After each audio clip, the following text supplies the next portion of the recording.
WinterWonderland. In deze aflevering brengt Carl Davis, de Brits-Amerikaanse componist, een bezoek aan Den Haag. Ik ben hem gaan ophalen van Schiphol.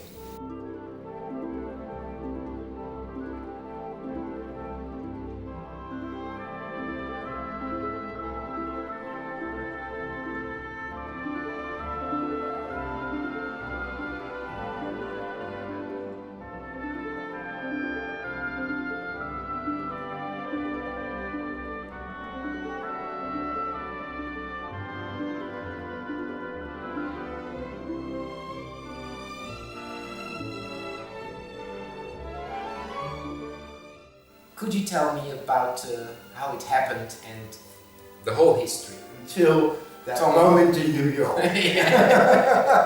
When Tommy magic moment. Yeah, he's always looking through CDs. What's this? What's he was this? like, Alice-Journaal, Tsjaikovski, what's this? Yes, exactly. An ex-Royal Ballet dancer called DeDDDD, who had left Royal Ballet and became the head of the English National Ballet, was going to make his first big in 3-act work or full-length ballet. And he came to see me and said, "Oh, I want to make a ballet of Alice in Wonderland." He already knew I had written a musical of Alice. So I thought, oh, we're going to make a ballet out of my musical. And then he said, "But I want the music to be by Tsjaikovski." My problem was, aside from,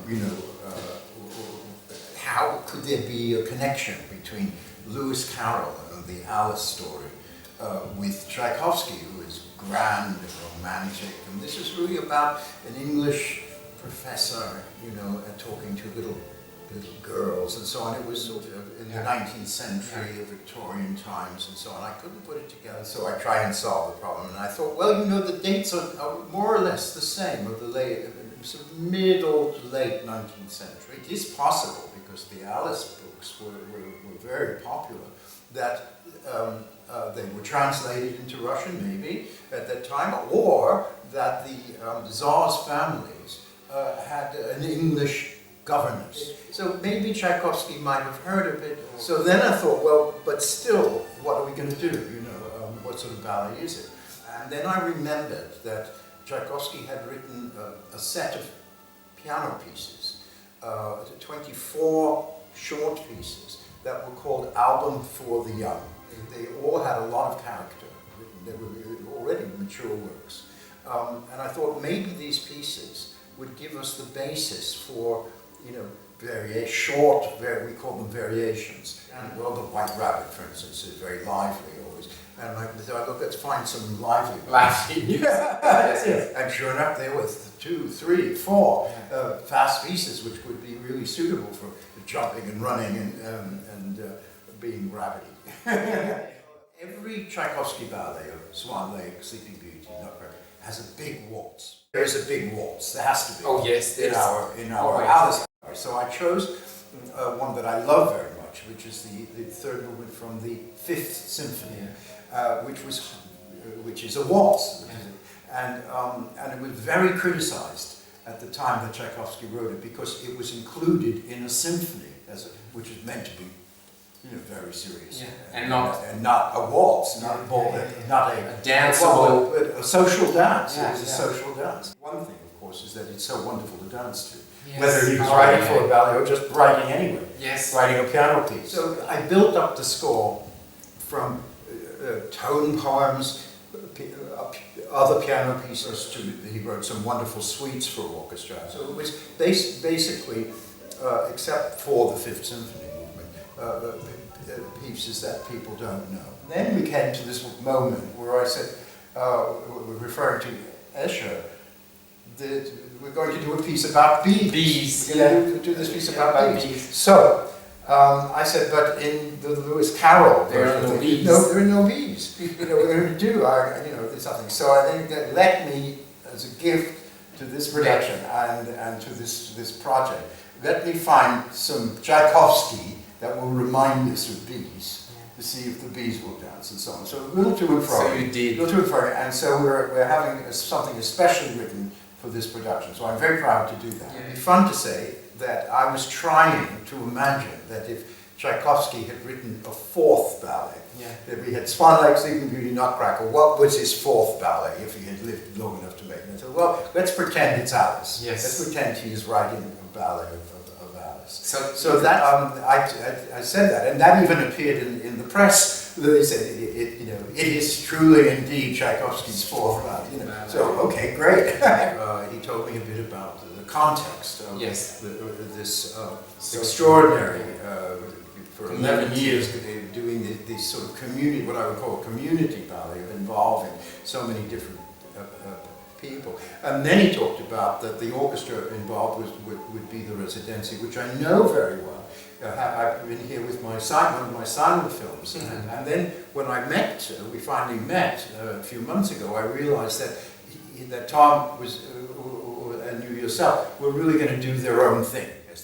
There was going to be another element added, which was one having to do with the city and this country, which is that of this fabulous Dutch artist Escher, which you can see.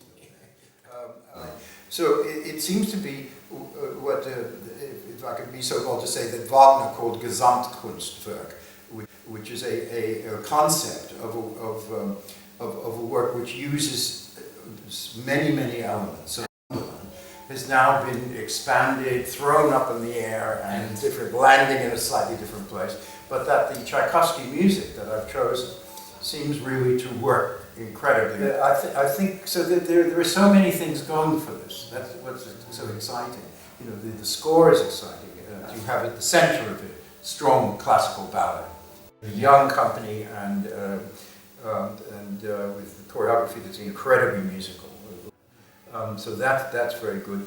The participation of a great artist, of Escher, which is very unusual. Yeah. And then the whole community of children who are having the experience. I mean, how many, even today, would have the experience of dancing to a full symphony orchestra? It's not done. And it's a large symphony orchestra because we don't want a thin Fifth Symphony.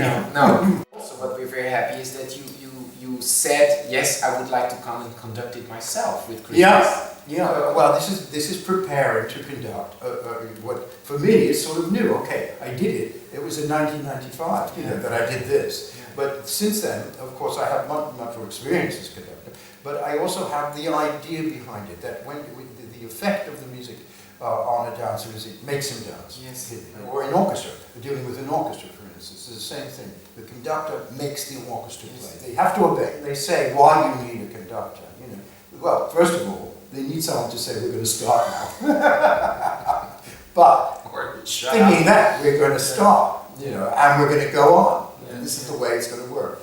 And I thought that's where I go. Then when I thought I could write it as well, I've conducted so many of the Dutch orchestras, the Rotterdam, the Amsterdam Symfonietta, Maastricht, Groningen. Groningen, yes. Yes, that's it. That's in Eindhoven. All went and they did these film scores with me, and then quite recently the Residentie, and I had a wonderful time. So I'm at home here. Is there anything in your life that you can say, this changed my life as a child or as an adult and gave me a direction? Well, I think it was the first time I went to a ballet, which was when changed your life. When I was 9. Then you became happy. Well, I realized that somehow, in some way, I wanted to be involved in this. That I must do. I loved it too much, and I read everything I could read, and I went to as many performances as a child that I could persuade my parents. I mean, New York in the 1940s and 50s was full of dance companies, both classical and modern. I mean, Martha Graham performing all the time in New York, but also Broadway shows had a very strong emphasis on dance. To actually go and get to the Metropolitan Opera, for instance, and see the last years of Ballet Russe de Monte Carlo, but more importantly, to see New York City Ballet beginning. Yes. Just beginning. Yes. Martha Graham at her prime. What do I do myself? In this. Maybe I could be a dancer. You see. So I now was a teenager at this point, and I said, I'm physically, so I went secretly and bought a pair of tights. Yeah. And then when no one was in the house, they put on this pair of tights, and I looked in the mirror and I thought, Really? no. So you already knew how it should look. Even, they were never having taken one class. You knew how it should I thought, no. Good. Merry Christmas already. Thank you.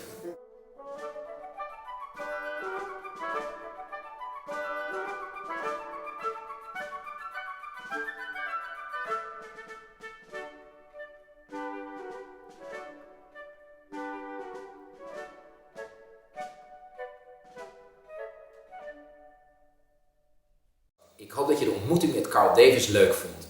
Kom hem zien live in het theater wanneer hij het Residentie Orkest dirigeert.